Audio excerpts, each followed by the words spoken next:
नमस्कार दोस्तों, स्वागत है आपका हमारे YouTube चैनल पर। आज हम भारतीय इतिहास के ऐसे एक महत्वपूर्ण काल की चर्चा करेंगे जिसमें मानव जीवन की नई दिशा दी। यह वह समय था जब मनुष्य केवल शिकारी नहीं रहा, बल्कि धीरे धीरे स्थायी पशुपालन और प्रारंभिक कृषि की ओर बढ़ने लगा।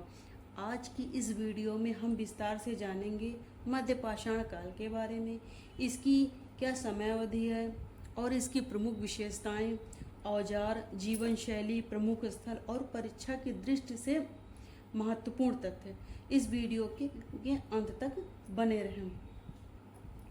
तो वीडियो शुरू करते हैं। मध्य पाषाण काल। मध्य पाषाण काल पुरा पाषाण काल और नव पाषाण काल के बीच का संक्रमण काल है। यह इस समय मानव जीवन में एक बड़े परिवर्तन हुए। मनुष्य ने छोटे एवं नुकीले पत्थर के औजार बनाना शुरू किया। धीरे धीरे पशुपालन और प्रारंभिक कृषि की शुरुआत हुई तथा स्थायी जीवन की नींव पड़ी। मतलब मध्य पाषाण काल में जो मनुष्य था वो अपने एक जीवन जीने की एक सही दिशा की ओर बढ़ रहा था कि जो उसका जीवन शैली है, जो आज का लाइफ स्टाइल होती, वो धीरे धीरे उसका चेंज हो रहा था, परिवर्तित हो रहा था मध्य पाषाण काल में। अब मध्य पाषाण काल की जो समय अवधि है ये हम लोग जान लेते हैं। भारत में मध्य पाषाण काल का लगभग समय 12,000 ईसा पूर्व से 6,000 ईसा पूर्व तक माना जाता है। ये भारत में जो है मध्य पाषाण काल का ये समय है। और बाकी अलग अलग क्षेत्रों में इसकी कुछ अवधि में जो कुछ अंतर भी हो सकता है अलग अलग क्षेत्रों में। अब इसकी प्रमुख विशेषताएं देख लेते हैं। छोटे पत्थर और छोटे पत्थर के औजार माइक्रोलिथ का उपयोग। शिकार और मछली पकड़ना मुख्य व्यवसाय था। पशुपालन की क्या हुई, शुरुआत हुई। प्रारंभिक कृषि के प्रमाण मिले। प्रारंभिक जो कृषि के उसके प्रमाण मध्य पाषाण काल में मिले। नदी, झील, तालाबों के किनारे का निवास। मतलब नदी और झील, तालाबों के किनारे वो अस्थायी निवास बनाने लगे थे। समूह में जीवन और सामाजिक विकास। समूह में जीवन और एक सामाजिक विकास होने लगा था। और मृतकों को दफनाने की जो परंपराएं थी वो भी शुरुआत हो चुकी थी। औजार इसमें देख लेते हैं। इस काल में बने औजार बहुत छोटे, तेज और हल्के होते थे। इन्हें तीर, भाला और लकड़ी के हथियारों में लगा करके उपयोग किया जाता था। इन्हें माइक्रोलिथ कहा जाता था। इन औजारों को क्या माइक्रोलिथ कहा जाता था।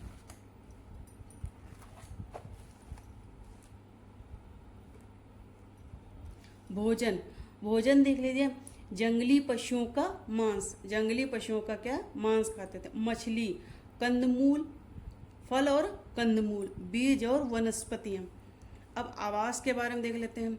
मनुष्य नदी और जल स्रोतों के पास रहने लगे था। मतलब ये है कि जैसे नदी और तालाब के किनारे उनका निवास करना शुरू कर दिया था। झोपड़ी बना करके अस्थायी बस्तियां बसने लगी थी। कहाँ?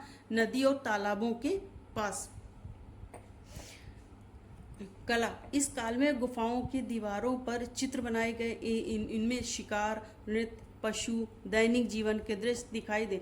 भीमबेटका की गुफाएं इसका प्रसिद्ध उदाहरण है। भीमबेटका की जो गुफाएं इसका प्रसिद्ध उदाहरण है।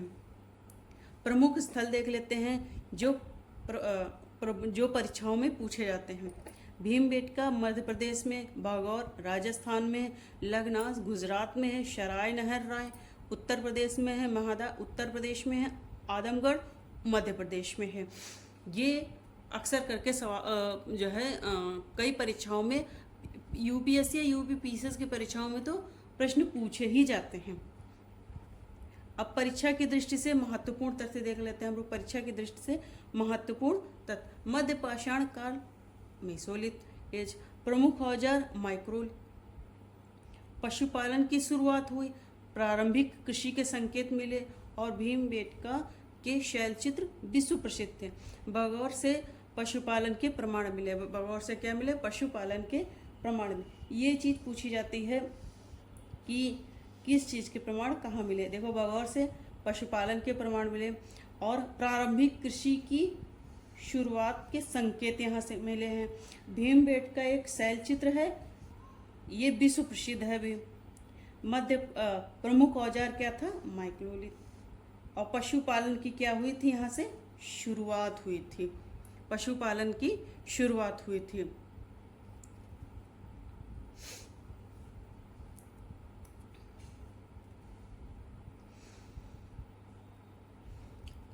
हम लोगों ने मध्य पाषाण काल के बारे में पढ़ा और आप जो है अपने रिवीजन के लिए आप इस तरह से नोट्स भी बना सकते हैं। मध्य पाषाण काल और उसकी समयावधि और प्रमुख विशेषता एक शॉर्ट नोट्स में भी आप इसको बना सकते हैं, जो याद करने में बहुत आसान रहेगा। पेपर के समय ज़्यादा पढ़ाई हो नहीं पाती है बच्चों से, तो इसको आप शॉर्ट नोट्स में भी बना सकते हैं। आज हम लोगों ने मध्य पाषाण काल के पढ़ा। मध्य पाषाण काल मानव इतिहास का वह दौर था जिसने शिकारी जीवन से स्थायी जीवन की ओर परिवर्तित किया। मध्य पाषाण काल क्या था? एक शिकारी जीवन से स्थायी जीवन की ओर परिवर्तित हुआ। इसी काल में मानव ने नए औजार बनाए, पशुपालन की शुरुआत की और कृषि की दिशा में पहला कदम बढ़ाया। इसलिए यह मानव सभ्यता के विकास का अत्यंत महत्वपूर्ण काल माना जाता है। उम्मीद है कि मध्य पाषाण काल की यह पूरी जानकारी आपको पसंद आई होगी, अच्छे से समझ में आई होगी। यदि ये वीडियो पसंद आए तो वीडियो को लाइक करें, अपने दोस्तों के साथ शेयर करें। ऐसे ही यूपीएससी, पीयूपी, पीसीएस के अन्य प्रतियोगी परीक्षाओं की बेहतरीन तैयारी के लिए हमारे चैनल को सब्सक्राइब करें। मिलते हैं अगली वीडियो में एक महत्वपूर्ण विषय के साथ। हमारे चैनल को सब्सक्राइब करें। धन्यवाद।